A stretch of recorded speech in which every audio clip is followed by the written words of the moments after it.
Hey there, you are here because you have been overstimulated. I'm Andy and I am so excited that you're here because today we are going to discover how to release overstimulation in 3 simple steps. Help you to find your way to peace. Overstimulated mom can feel like a challenge, which is why I'm here. I'm honored to guide you. So let's dive in. So you're pulling up this video because you have been overstimulated. Maybe you have little ones that are making a lot of noise. Maybe you have older ones that know how to push your buttons. Maybe you simply understand that you are a highly sensitive person, which is a beautiful thing. It means that you can feel deeply, you can sense things that others might not. As a mother, that truly is a gift. But there are times it can feel like a curse, and that is why I am here today helping you re-access that sense of peace so that you don't feel so overwhelmed by your sensitivity. So step number 1, get to know which sensory experience or experiences are most triggering to you.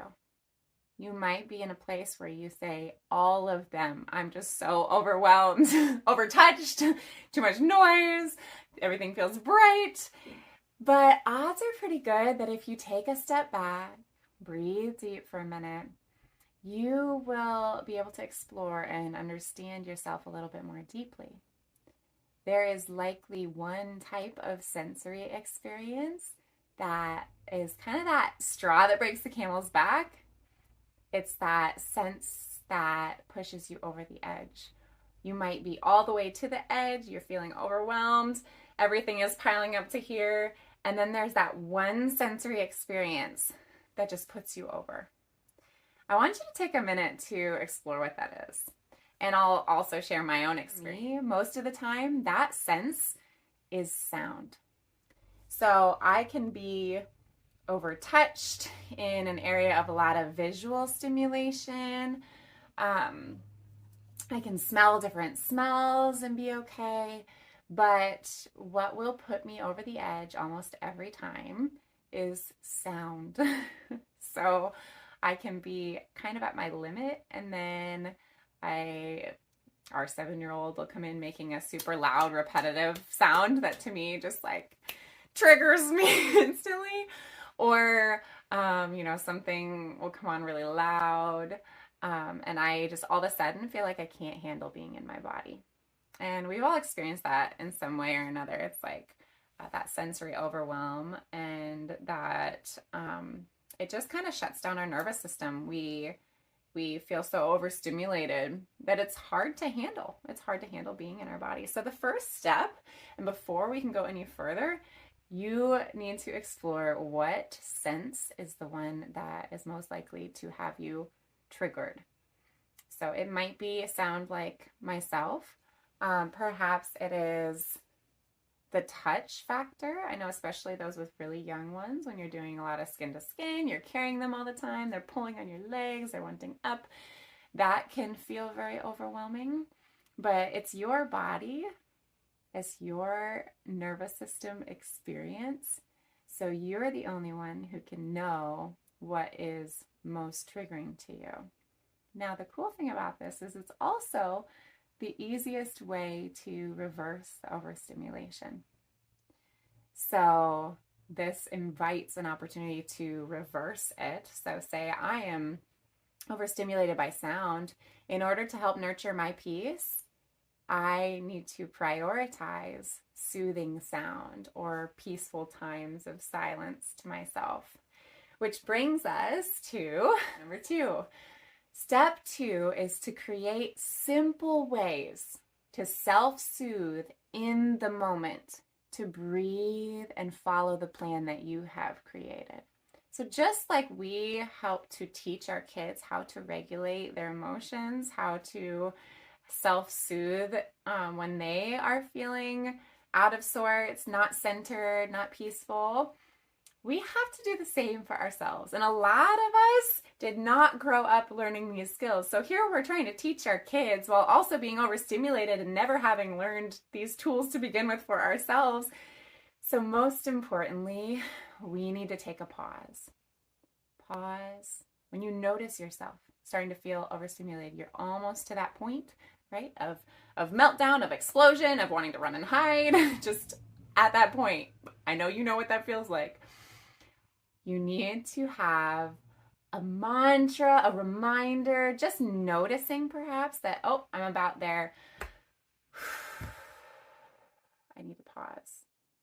And it doesn't matter what's going on around you. Baby can be crying. As long as they're in a safe place, they'll be okay. Older one can be asking the question. You can give them, whether they listen or not, you can give them that signal that you are going to pause. And you can even audibly state, Mom needs to pause right now and take a breath.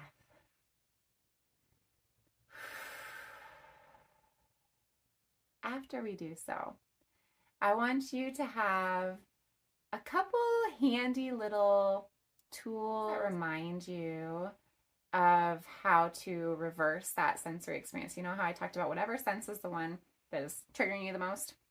I'm going to reverse it. So for me, for sound, something that's been really helpful is, okay, I pause. I notice I am getting really overstimulated by their noise. They might be playing and having a blast and doing a great job collaborating together, but the noise is too much for me. I don't want to interrupt their play. I just go and grab my little earplugs, like the kind you use for sleep, put them in. I can still hear them over it. They're still safe, but it gives me that softening that allows me to come back to myself.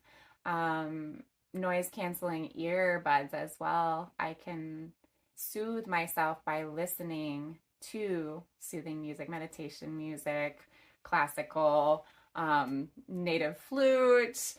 Oh, what are some other ones that are super calm? Oh, Tibetan singing bowls, that kind of thing.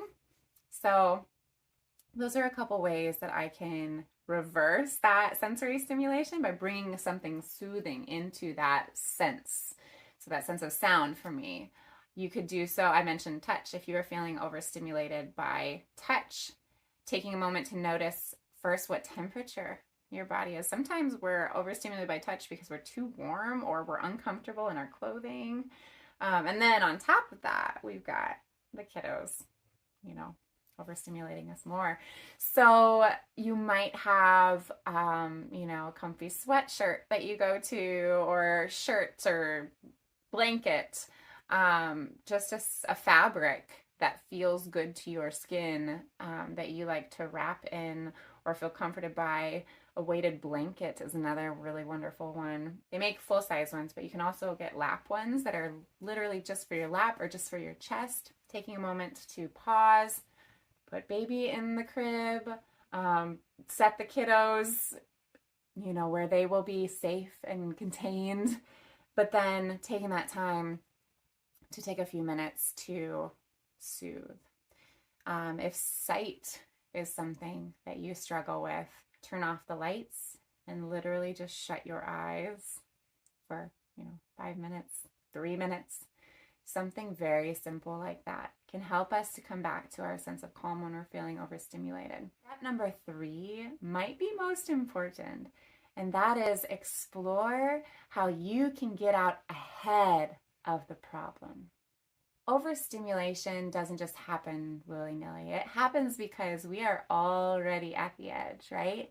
We might already be up to here with stresses and tension and pressure, whether it be from home or work, a combination of both, family challenges, friendship challenges, whatever it may be that you are going through, because we're all going through something. Might just be that overstimulation moment that puts you over the edge. And I know you're like myself, we don't want to lose it on our kids. So if we can explore how we can get out ahead of the problem, this is crucial to having less of those moments of overstimulation to begin with.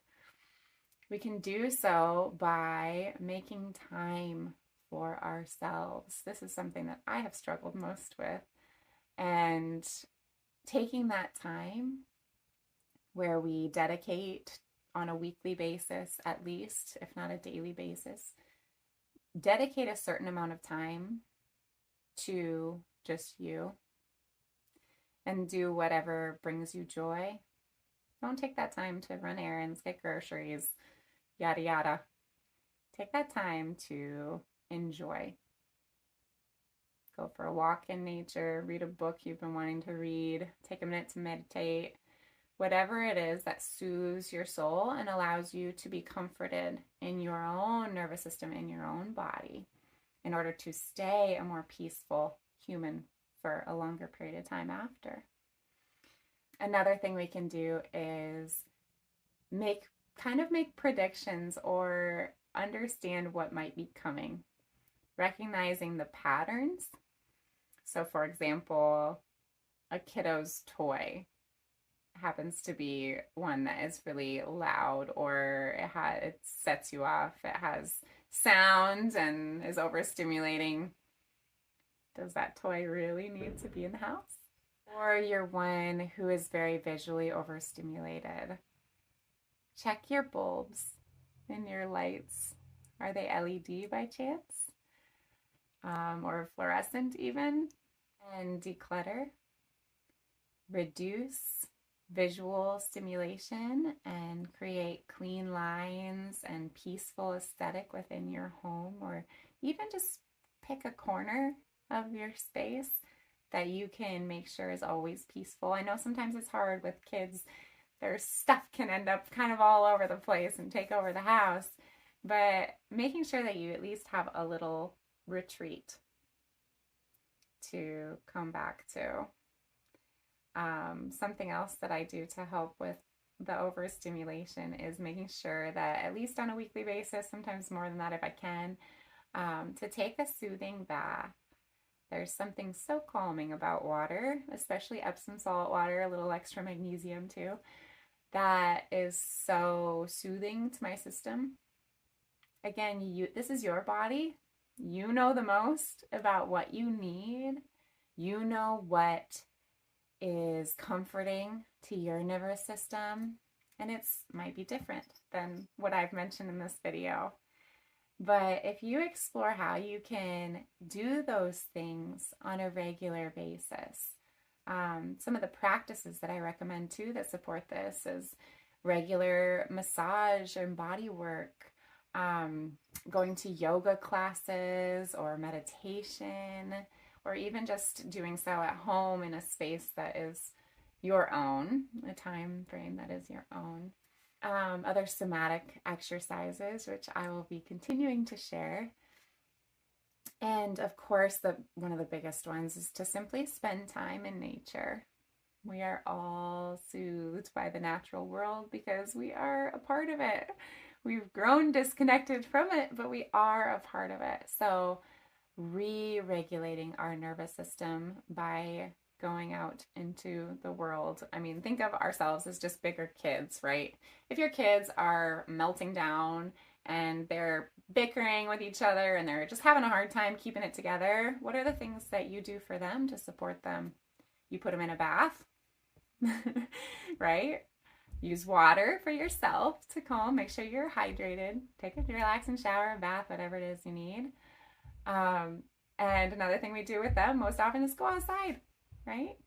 Do that for yourself as well. Thank you again for joining me. I'm Ashley K. Hit that subscribe button to be notified for more videos to come. And be sure to visit ashleykandy.com, where you will find my books, some wonderful free resources, an informative blog as well, and a brand new mini course for moms guiding you in meditation and mindfulness and help to integrate what you learn into your busy life to nurture your own peace and be a more grounded, peaceful, loving version of yourself. Thanks again. See you next time.